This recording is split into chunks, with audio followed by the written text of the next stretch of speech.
Pertama, DPR RI menyepakati menghentikan pemberian tunjangan perumahan anggota DPR RI terhitung 31 Agustus 2025.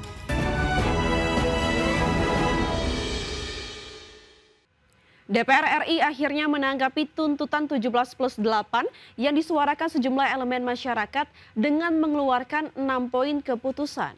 Salah satunya pemangkasan tunjangan dan fasilitas anggota DPR yang meliputi biaya langganan listrik dan telepon, biaya komunikasi serta biaya tunjangan transportasi.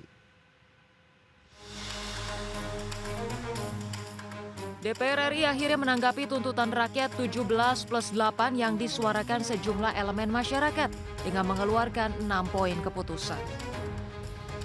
Pertama, DPR RI menyepakati menghentikan pemberian tunjangan perumahan anggota DPR RI terhitung 31 Agustus 2025. Kedua, DPR RI melakukan moratorium atau penangguhan kunjungan kerja luar negeri terhitung 1 September 2025 kecuali menghadiri undangan kenegaraan. Ketiga, DPR RI juga memangkas tunjangan dan fasilitas anggota DPR setelah evaluasi. Pemangkasan meliputi biaya langganan listrik dan telepon, biaya komunikasi intensif, serta biaya tunjangan transportasi. Keempat, anggota DPR RI yang dinonaktifkan oleh partai politiknya tidak dibayarkan hak-hak keuangannya. Kelima, pimpinan DPR akan menindaklanjuti penonaktifan anggota DPR RI yang telah dilakukan oleh partai politik melalui mahkamah partai politik masing-masing. Dan keenam, DPR RI memperkuat transparansi dan partisipasi publik dalam proses legislasi atau pembuatan undang-undang dan kebijakan lain. 6 poin tersebut merupakan hasil keputusan rapat konsultasi pimpinan DPR dengan pimpinan fraksi-fraksi DPR RI. Jakarta, Tim Liputan IDX Channel. Menteri Koordinator Bidang Hukum, HAM, Imigrasi, dan Pemasyarakatan Yusril Iza Mahendra mengatakan DPR akan mengambil alih inisiatif RUU Perampasan Aset. Ya, dengan demikian usul inisiatif RUU Perampasan Aset tidak lagi berada di tangan pemerintah. Yusril menyampaikan Presiden Prabowo Subianto beberapa kali menjelaskan bahwa dirinya sudah meminta DPR untuk membahas RUU Perampasan Aset. Yusril pun turut menyinggung RUU Perampasan Aset sebenarnya sudah diajukan oleh pemerintahan Presiden Joko Widodo pada tahun 2023 lalu. Namun DPR belum pernah membahasnya sejak itu. Yusril mengaku telah berkoordinasi dengan Menteri Hukum Supratman Andi Aktas terkait pembahasan Prolegnas 2025 dan 2026. Sedang menunggu keputusan apakah akan diambil inisiatifnya oleh DPR. Kalau itu memang disepakati, DPR silakan mempersiapkan RUU Perampasan Aset itu yang dulu sebenarnya sudah pernah diajukan oleh pemerintah pada masa Pak Jokowi, dan pemerintah siap untuk membahas itu dan tergantung nanti siapa yang ditunjuk oleh Pak Presiden untuk membahas RUU Perampasan Aset itu. Nah, hal-hal yang lain juga perubahan terhadap undang-undang pemilu, undang-undang kepartaian itu memang sedang akan kita lakukan karena sudah ada putusan dari Mahkamah Konstitusi yang mengatakan bahwa sistem pemilu kita harus diubah. Tidak ada lagi. Pemirsa, Presiden Amerika Serikat Donald Trump mengecam Uni Eropa usai Google dijatuhi denda sebesar oleh regulator antitrust Eropa. Dan informasi selengkapnya pemirsa kami hadirkan untuk Anda usai jeda.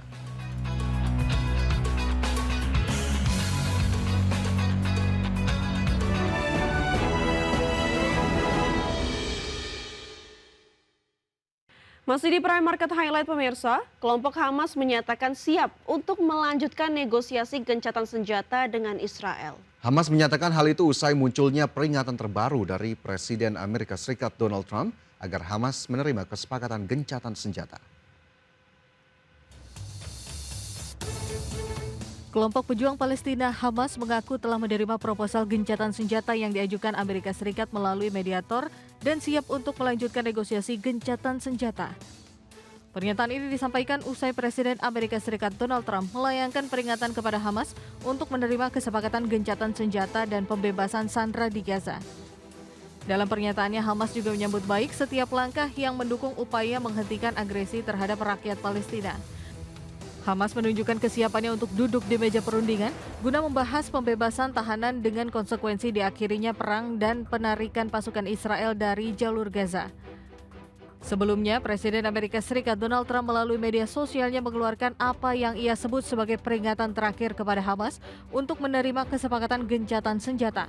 Trump juga mendesak Hamas untuk membebaskan sandera di Gaza. Menurut Trump, Israel telah menerima syarat yang diminta Amerika untuk gencatan senjata dan kini saatnya bagi Hamas untuk juga menerima syarat gencatan senjata. Berbagai sumber IDX Channel.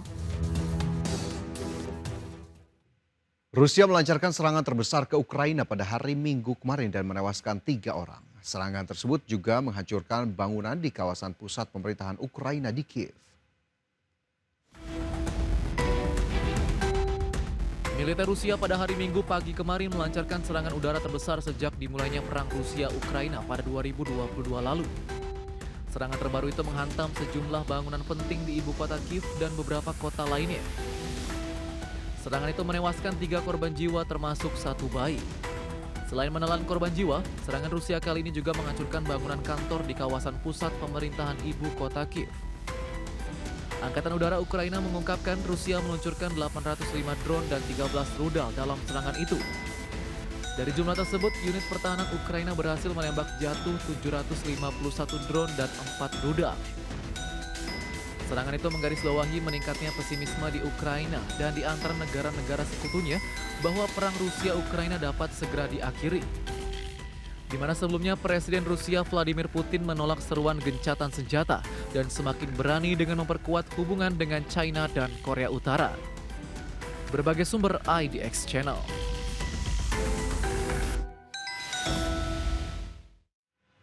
Pemerintah Amerika Serikat dan Komisi Uni Eropa tengah membahas rencana sanksi terbaru bagi Rusia. Ancaman sanksi tersebut dirancang agar Rusia bersedia mengakhiri perang di Ukraina.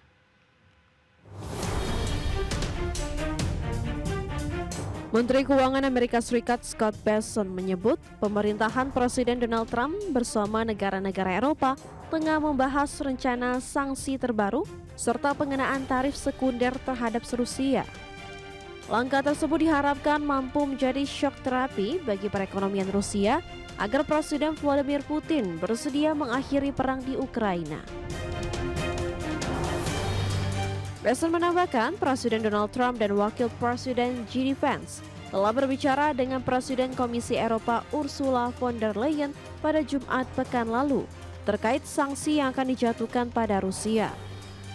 Bessent menyebut jika Amerika Serikat dan Eropa bisa menekan Rusia dengan lebih banyak sanksi, maka diharapkan akan mampu menjadikan Vladimir Putin menyerah dan akan setuju untuk hadir ke meja perundingan.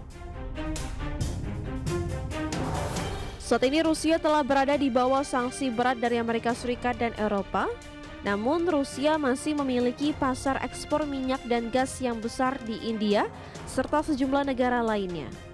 Sebelumnya, rencana Trump untuk segera menegosiasikan pengakhiran perang Rusia-Ukraina kandas. Setelah pertemuan Trump dengan Putin di Alaska nyatanya tak menghentikan langkah Rusia yang masih menyerang Ukraina hingga saat ini. Bahkan pada hari Minggu kemarin, Rusia melancarkan serangan terbesar sejak dimulainya perang yang menghancurkan bangunan kompleks pemerintahan Ukraina. Berbagai sumber IDX Channel.